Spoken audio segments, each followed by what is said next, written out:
les Allemands, le 7 juin matin, étaient dans leurs tranchées en train d'attendre les Américains qui devaient arriver par la maison. Quand ils ont entendu, les Américains arrivaient par là. Et l'histoire que je vais vous raconter maintenant, c'est le seul survivant américain du premier épisode. C'était le dernier soldat américain, qui était tout à fait au fond. Et il m'a dit, nous étions très bien entraînés, il m'a dit, j'ai passé 2 ans en Angleterre à m'entraîner pour débarquer. Alors j'étais entraîné, hein. Ils en avaient marre, les soldats américains, de l'entraînement. Hein. Mais on n'avait jamais fait la guerre. Ce qui fait que on mâchait notre chewing-gum, il y en a qui fumaient, on rigolait, on se faisait des blagues. Et il m'a dit, je me souviens encore qu'il y en avait un, ce foutu-là, sa gamelle, à chaque pas, on entendait clang, clang, clang, clang, clang. Là-bas, ils l'ont entendu. Et vous avez peut-être remarqué qu'il y a des meurtrières. Et il y en avait une ici. Le mur ici, c'est moi qui l'ai fait tomber quand il a fallu sortir tous les arbres morts. Et à la place de ça, dans le mur, il y avait une meurtrière comme celle-là. Et pour ça, je l'ai refaite en bois, de façon à ce que vous puissiez voir comment ça se passait. Vous regardez là, et vous voyez les Américains arrivant par là. Ah oui. La route est... Ah oui, d'accord. Ils sont venus ici, et le sergent ou le responsable qui avait fait la Russie, il savait faire la guerre. Il a mis ces gars-là, surtout, à bout, rien, on ferme. Il ne sait même pas bien la meurtrière, parce que sans ça, si vous mettez la meurtrière, on voit qu'il y a quelque chose. Ça peut vous donner. Et au son, quand il a estimé qu'ils étaient à 15 mètres, il a fait mettre le fusil mitrailleur, 2 gars le tenir, le type il a tout. Et l'Américain qui m'a raconté ça, il m'a dit, mes camarades, mes 7 ou 8 camarades, ils avaient été coupés en 2. Il y avait 2 corps pour chaque camarade. Ils avaient été coupés en 2. Mais j'étais le dernier. Et si vous avez bien remarqué, la route elle n'est pas tout à fait plane. Elle baisse un petit peu après. Il dit que chaque fois que je bougeais, je recevais des balles dans mon pactage, mais le corps de mes camarades me protégeait. Et alors, petit à petit, en rampant, je suis arrivé jusqu'au carrefour de l'église, et là j'ai pu foutre le corps. Et j'ai donné l'alerte. J'ai dit à un premier officier que j'ai trouvé, là dans le bois, il y a des Allemands. Il me faudrait un chat pour arriver à nettoyer le chat. Et l'officier américain lui a dit, un chat, mais on n'en a pas. Ils ne sont pas encore débarqués. Démerde-toi, il faut me le nettoyer. Et il dit à ce moment-là, il y avait une section d'hommes qui venaient de débarquer.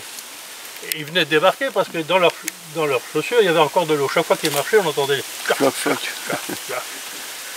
Alors l'officier il a dit, hey, t'es chef de section. Ouais, vous cherchez du boulot? Ah ouais, on cherche du boulot. Ben, écoutez, vous allez avec ce gars-là et vous me nettoyez le bois. Hein.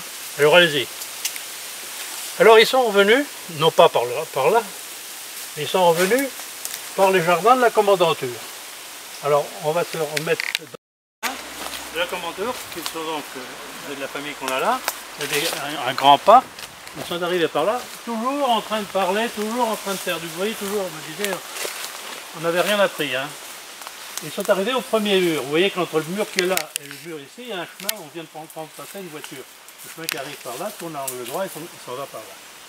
Donc ils sont arrivés au premier mur. Allez, regarde ça, il les prend, j'ai rien dans la route, ah bah tiens, saute, allez hop. Les Allemands étaient venus ici, ils les attendaient. Arrivé au deuxième mur, la même chose, repartait. Chaque fois qu'ils se présentaient, paf, descendu. Ce qui fait que les Américains, en même temps, comme ils étaient nombreux, ils ont fait le tour. Et là, il y avait la pleine petite porte que vous avez là. Avant, elle était là, elle était ouverte là. Et ils sont rentrés là, par ici. Ce qui fait que les soldats allemands avaient des gars qui tiraient là-dessus, et d'autres qui arrivaient par là. Et ils avaient mis un soldat à garder, un soldat allemand à garder la porte. Et le soldat allemand a été tué. Comment? Je ne sais pas. Et je sais que ça est arrivé parce que la femme du garde champêtre, le 7 juin matin, elle avait beaucoup d'enfants qui n'avaient pas mangé de la veille, de la journée, et qui criait la faim le 7 au matin. Et il entendait dans le champ qui est derrière des vaches beugler parce que depuis 24 heures, elles n'avaient pas été traites. Alors il s'est dit, je vais aller traire une vache et j'aurai comme ça un seau de lait. Donc elle était arrivée, elle voulait passer par ici pour pouvoir passer.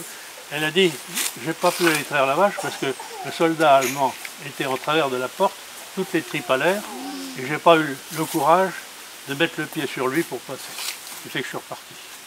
Donc c'est vrai que c'est inquiété. Donc le combat qu'il y a eu avec les 7 ou 8 Allemands ici et les Américains de l'autre, c'est passé là. Les Américains avaient la carabine américaine à 5 coups automatiques et les Allemands avaient le Mauser, tchac tchac, je tire, tchac tchac, tchac, je tire, avec la baïonnette. Au dire de l'Américain, tant que le combat a été à certaines distances, les Américains avaient le dessus. Mais quand le combat s'est terminé au corps à corps, les Allemands avaient le dessus parce qu'ils avaient la baïonnette, ils embauchaient les Américains. Mais toujours est-il que les 7 ou 8 soldats allemands ont été tués, pas un ne s'est rendu, et dans les Américains, il y en a encore eu des tués. Au total, entre 23 ou 24 ou 25 soldats des deux camps ont été tués ici. Des blessés allemands, il n'y en a pas. Des blessés américains, il y en a eu, et l'Américain n'a pas su me dire combien, mais ils ont été ramassés. Vous savez que l'armée américaine était très bien organisée pour ramasser ces blessés. C'était un des éléments qui faisait que les soldats américains avaient le moral. Parce qu'ils savaient que s'ils étaient blessés, très rapidement, on viendrait les chercher, on les emmènerait à l'hôpital. Et après la guerre, on a fait les moyennes. Tout soldat américain arrivant dans un hôpital de campagne avait 9 chances sur 10 de survivre. Peut-être avec un bras ou une jambe en moins, ou peut-être 3 pieds, mais il survivait. Tandis que du côté allemand, il n'y avait pas de croix rouge. Si vous étiez blessé, il fallait avoir la chance d'avoir un copain qui vous prenne et qui vous emmène là où on pouvait, c'est-à-dire Bayeux. C'est-à-dire que si vous étiez blessé en tant que soldat allemand, vous n'aviez aucune chance de vous en sortir, sauf si les Américains, qui sont corrects en la matière, ils ramassaient aussi bien leurs blessés que les blessés allemands. Et je tiens le témoignage d'une nurse américaine qui était chargée du convoyage entre Saint-Laurent, où il y avait un aérodrome one-way, c'est-à-dire dédié à l'évacuation des blessés. Et elle était convoyeuse de l'air dans les Dakota qui prenait les blessés à Saint-Laurent-sur-Mer et les emmenait en Angleterre. Et elle m'a dit, mon gros problème, c'est que on m'apportait des blessés américains, des soldats américains, je les mettais devant l'avion, dans la partie avant, et ensuite il y a la porte, et ensuite on m'apportait aussi beaucoup moins de soldats allemands, que je mettais à la queue de l'avion. Jusque-là, tout va bien. Mais dès que l'avion décollait, il y avait toujours un soldat américain ou deux, ou un soldat allemand qui voulait continuer à se bagarrer. Et il dit, ces gars-là, qui avaient risqué la vie, qui avaient vu la mort de près, eh bien, qui n'avaient pas peur d'un revolver, d'un fusil ou d'une grenade, quand moi je tenais ma grosse seringue, et que le type il se levait, je lui dis, si tu te lèves, je te fous un coup de seringue, ah non, non, pas de piqûre, hein, pas de piqûre. Que ça soit l'allemand, que ça soit l'américain, le premier qui se lève, je lui fous une piqûre, et c'est comme c'est un truc que tu garantis que tu dormiras. Non, non, ben ça va. Jusque-là, donc, pendant le voyage, j'étais avec ma seringue, tout le monde était au calme. Quand on atterrissait en Angleterre, les soldats allemands blessés étaient dirigés vers un hôpital où il n'y avait que des soldats allemands. Et les soldats américains avec les hôpitaux où il y avait que des soldats américains. Ils étaient soignés aussi bien les uns que les autres. Hein. Mais elle me disait, quand on devait les débarquer, pour qu'on puisse sortir les soldats américains de devant, il fallait que je dégage ma porte. Et pour dégager ma porte, il fallait que je fasse sortir les soldats allemands. Donc je faisais débarquer les soldats allemands les premiers. Alors j'avais tous les soldats américains qui disaient hey, c'était des salauds, pourquoi tu t'occupes d'eux avant nous, etc. Et voilà où ça en était. Donc,